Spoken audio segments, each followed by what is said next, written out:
ಭಾರತದಲ್ಲಿ ಇರಾನ್ ಪರವಾಗಿ ಸಂಗ್ರಹಿಸಲಾದ ದೇಣಿಗೆ ಹಣ ಮತ್ತು ಅಮೂಲ್ಯ ವಸ್ತುಗಳ ಕುರಿತು ಇದೀಗ ಮಹತ್ವದ ಬೆಳವಣಿಗೆ ನಡೀತಾ ಇದೆ.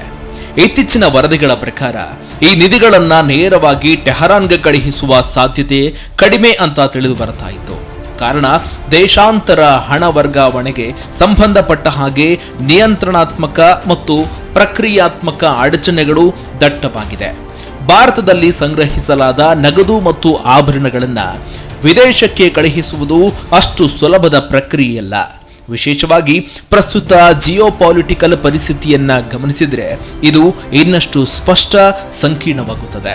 ಈ ಹಿನ್ನೆಲೆಯಲ್ಲಿ ರಿಸರ್ವ್ ಬ್ಯಾಂಕ್ ಆಫ್ ಇಂಡಿಯಾ ಮಹತ್ವದ ಪಾತ್ರ ವಹಿಸಿದೆ. ಇರಾನ್ಗೆ ನೇರವಾಗಿ ಹಣ ಕಳುಹಿಸುವ ಪ್ರಯತ್ನಗಳಿಗೆ ನಿಯಂತ್ರಣ ಹೇರಲಾಗಿದ್ದು, ವಿಶೇಷವಾಗಿ ದೊಡ್ಡ ಮೊತ್ತದ ದೇಣಿಗೆಗಳು ಅಥವಾ ಸಾರ್ವಜನಿಕ ಸಂಗ್ರಹಣೆಗೆ ಸಂಬಂಧಿಸಿದ ವ್ಯವಹಾರಗಳು ಬಹು ಹಂತದ ಪರಿಶೀಲನೆ ಮತ್ತು ಅನುಮೋದನೆಗಳಿಗೆ ಒಳಪಡುತ್ತದೆ. ಈ ಪ್ರಕ್ರಿಯೆ ಸಮಯ ತೆಗೆದುಕೊಳ್ಳುವುದರ ಜೊತೆಗೆ ಕೆಲ ಸಂದರ್ಭಗಳಲ್ಲಿ ಅಂತಿಮ ಅನುಮತಿ ಸಿಗದೇ ಹೋಗುವ ಸಾಧ್ಯತೆ ಕೂಡ ಇರುತ್ತದೆ. ಇದರಿಂದಾಗಿ ಅಧಿಕಾರಿಗಳು ಇದೀಗ ಪರ್ಯಾಯ ಮಾರ್ಗದತ್ತ ಮುಖ ಮಾಡುವಂತೆ ಕಾಣ್ತಾ ಇದೆ. ಅಂದರೆ ಈ ನಿಧಿಗಳನ್ನ ಭಾರತದಲ್ಲೇ ಬಳಸುವ ಯೋಚನೆ ಮುಂದುವರೆದಿದೆ.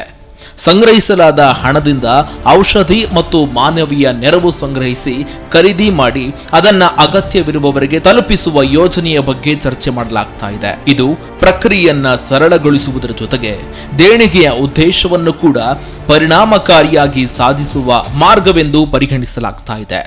ಇದಲ್ಲದೆ ಈ ವಿಷಯ ಇನ್ನಷ್ಟು ಸಂಕೀರ್ಣವಾಗುವುದಕ್ಕೆ ಕಾರಣವಾಗುವುದು ಅಂತಾರಾಷ್ಟ್ರೀಯ ನಿಯಮಗಳ ಸ್ಪಷ್ಟತೆಯ ಕೊರತೆಯಾಗಿದೆ. ಏಕೆಂದರೆ ರಾಯಭಾರ ಕಚೇರಿಗಳು ಹೇಗೆ ಕಾರ್ಯನಿರ್ವಹಿಸಬೇಕು ಎಂಬುದನ್ನು ನಿರ್ಧರಿಸುವ ವೆನ್ನಾ ಕನ್ವೆನ್ಷನ್ನಲ್ಲಿ ಸಾರ್ವಜನಿಕರಿಂದ ದೇಣಿಗೆ ಸಂಗ್ರಹಣೆ ಮತ್ತು ಅದರ ನಿರ್ವಹಣೆ ಕುರಿತು ಸ್ಪಷ್ಟ ಮಾರ್ಗಸೂಚಿಗಳು ನೀಡಲಾಗಿಲ್ಲ. ಇದರಿಂದಾಗಿ ಗೊಂದಲಕ್ಕೆ ಕಾರಣವಾಗ್ತಾ ಇದೆ. ಇದರಿಂದ ರಾಯಭಾರ ಕಚೇರಿಗಳು ಸಂಗ್ರಹಿಸಲಾದ ಹಣವನ್ನು ಹೇಗೆ ವರ್ಗಾಯಿಸಬೇಕು ಎಂಬುದು ಕೂಡ ಹಲವು ಬಾರಿ ಗೊಂದಲಕ್ಕೆ ಕಾರಣವಾಗಿತ್ತು ಕೂಡ.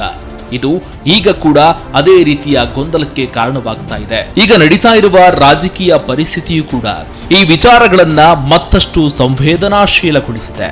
ಇರಾನ್ಗೆ ಸಂಬಂಧಿಸಿದ ಹಣಕಾಸು ವ್ಯವಹಾರಗಳು ಇತಿಹಾಸಾತ್ಮಕವಾಗಿ ಕಟ್ಟುನಿಟ್ಟಿನ ನಿಯಮಗಳ ಅಡಿಯಲ್ಲಿ ನಡೀತಾ ಇದೆ. ನಿರ್ಬಂಧಗಳು ಮತ್ತು ಅಂತಾರಾಷ್ಟ್ರೀಯ ನಿಯಂತ್ರಣಗಳ ಕಾರಣದಿಂದ ಇಂತಹ ಯಾವುದೇ ವ್ಯವಹಾರಗಳನ್ನ ಹೆಚ್ಚಿನ ಎಚ್ಚರಿಕೆಯಿಂದ ಕೈಗೊಳ್ಳಲಾಗುತ್ತದೆ. ಏಕೆಂದರೆ ಇದರ ನಡುವೆ ಭಾರತದಲ್ಲಿರುವ ಜನರು, ವಿಶೇಷವಾಗಿ ಕಾಶ್ಮೀರದ ಪ್ರಜೆಗಳು ಇರಾನ್ ಪರವಾಗಿ ತಮ್ಮ ಬೆಂಬಲವನ್ನು ವ್ಯಕ್ತಪಡಿಸಿದ್ದು ಗಮನಾರ್ಹವಾಗಿದೆ. ಹಲವರು ತಮ್ಮ ಸ್ವಂತ ಚಿನ್ನಾಭರಣ, ಪಾತ್ರೆ, ಪಗಡೆಗಳನ್ನು ದೇಣಿಗೆಯಾಗಿ ನೀಡುವ ಮೂಲಕ ಮಾನವೀಯ ಸಹಾಯಕ್ಕೆ ಕೈಜೋಡಿಸಿದ್ದಾರೆ. ಈ ನೆರವಿಗೆ ಪ್ರತಿಕ್ರಿಯಿಸಿರುವ ಇರಾನ್, ಭಾರತದಲ್ಲಿರುವ ಇರಾನ್ ರಾಯಭಾರ ಕಚೇರಿಯಿಂದ ತಮ್ಮ ಅಧಿಕೃತ ಸಾಮಾಜಿಕ ಜಾಲತಾಣದಲ್ಲಿ ಥ್ಯಾಂಕ್ ಯು ಇಂಡಿಯಾ ಎಂದು ಹೇಳಿಕೆ ಕೊಟ್ಟು ಕೃತಜ್ಞತೆಯನ್ನು ವ್ಯಕ್ತಪಡಿಸಿದೆ.